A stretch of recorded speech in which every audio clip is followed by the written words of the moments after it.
Oxygen keeps you alive, or so everyone keeps telling you. But that simple little story is a beautiful, dangerous lie. Today we run two impossible experiments on your fragile body. On the left, a sealed room with absolutely zero oxygen. We flood that room with pure, invisible nitrogen gas. On the right, a sealed room of 100% oxygen. One of these worlds kills you with a calm, gentle smile. The other turns you into a living torch within seconds. Both feel like pure science fiction, yet both are terrifyingly real. By the end of this, you will never trust plain air again. So take one slow, deep breath and let us begin. Let us start on the left, inside the room with zero oxygen. Here is the very first shock that almost nobody ever expects. You would not gasp, you would not choke or claw at your throat. You would feel strangely calm, floaty, and even a little happy. To understand this madness, we must meet your built-in panic alarm. Deep inside your brainstem sits a tiny chemical sensor. You would assume it carefully measures the oxygen in your blood. But here is the cruel little twist of your own biology. That sensor completely ignores how much oxygen you actually have. It only watches the carbon dioxide quietly building up inside you. Carbon dioxide is the waste gas your cells breathe out. When it rises, your brain screams at you to breathe right now. That burning urge to gasp is carbon dioxide, not missing oxygen. Now watch what pure nitrogen does to that broken alarm. With every breath, you still exhale your carbon dioxide normally. So the waste gas keeps clearing, and your alarm stays perfectly silent. Your brain truly believes that absolutely everything is fine. Meanwhile, your blood oxygen is crashing down towards zero. Your starving cells are dying, yet no warning ever arrives. This silent failure is why nitrogen leaks are so deadly. Confined spaces like tanks and silos quietly fill with nitrogen. Workers step inside, feel nothing wrong, and simply drop. Even worse, a coworker rushes in to help them. That rescuer breathes the same dead air and collapses too. One leak can quietly take down an entire team. They never feel the danger because danger never knocks first. Pilots train for this exact danger at high altitude. In a low-pressure chamber, they feel cheerful and confident. They are asked to do simple math as oxygen drains away. Their answers turn to nonsense, yet they keep smiling. That happy confusion is the last face a brain makes. Let us run the clock on your body, second by second. In the first 10 seconds, you feel oddly light and relaxed. A warm, pleasant fog begins rolling gently over your thoughts. By 15 seconds, your judgment quietly melts away. You might even giggle, feeling weirdly drunk and happy. You have no clue that your brain is going dark. Around 20 seconds, your legs lose their strength beneath you. By 30 seconds, you slide into a soft, painless faint. Your heart bravely beats on for a few more silent minutes. But your brain cells are already switching off, one by one. There is no terror, no struggle, no dramatic final gasp. Just a quiet exit, with a faint smile still resting there. This is, weirdly, the gentlest death that physics ever invented. And that gentle calm is exactly what makes it lethal. We always picture suffocation as a violent, desperate fight, but true oxygen loss is silent, soft, and almost kind. Now hold that thought and brace for the complete opposite. Let us cross over to the right side of our screen. Here the air is 100% pure oxygen. Surely more oxygen means more life and more energy, right? This is exactly where the second, far uglier myth shatters. Too much oxygen does not save you. It begins to poison you.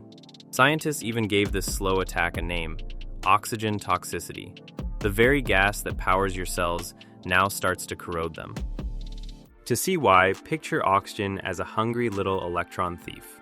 Each oxygen molecule is desperate to grab loose electrons. It rips them away from almost anything it can reach. In tiny doses, your body keeps these thieves under tight control. Special defenses called antioxidants gently disarm them all day long. But flood your lungs with pure oxygen, and the thieves multiply wildly. They become free radicals, frantic and starving for electrons. Your defenses are instantly overwhelmed by the screaming crowd. The radicals tear into your cell walls and your fragile DNA. They snap apart the tiny machinery that keeps you alive. And here's the part that should genuinely unsettle you. This is the exact same chemistry that rusts solid iron. Rust is simply oxygen stealing electrons from hungry metal. So, in pure oxygen, your living cells literally begin to rust. You would be quietly oxidizing from the inside, like an old nail. It is the same reason a sliced apple turns brown. It is the same reason butter goes stale and sour. Oxygen is patiently breaking down the world all around you. Pure oxygen just cranks that quiet decay up to maximum. Your lungs take the very first brutal hit. Each pure breath quietly scorches their soft inner lining. They grow inflamed and slowly start to fill with fluid. Breathing turns to fire as your chest tightens and burns. Then the poison climbs toward your command center, the brain. The free radicals start frying your central nervous system. Your vision tunnels inward, and a sharp ringing fills your ears. Your lips and fingers begin to twitch without your permission. A strange metallic taste creeps onto your tongue.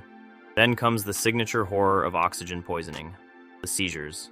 Your overloaded brain misfires, and every muscle convulses at once. Deep-sea divers fear this so much they ration every minute. Too much oxygen at depth can knock a diver out cold. That is why their tanks are never filled with pure oxygen. But pure oxygen saves its most spectacular trick for last. In an oxygen-rich room, fire becomes almost supernatural. Things that barely smolder in normal air now explode into flame. And the spark you need is shockingly, terrifyingly small. Remember that tiny crackle of static when you pull off a sweater? That harmless little spark is more than enough in here. In pure oxygen, it sets your very clothing roaring ablaze. Your hair, your fabric, even your skin become eager fuel. The flames race far faster than you could ever react. This is not just frightening theory drawn on a chalkboard.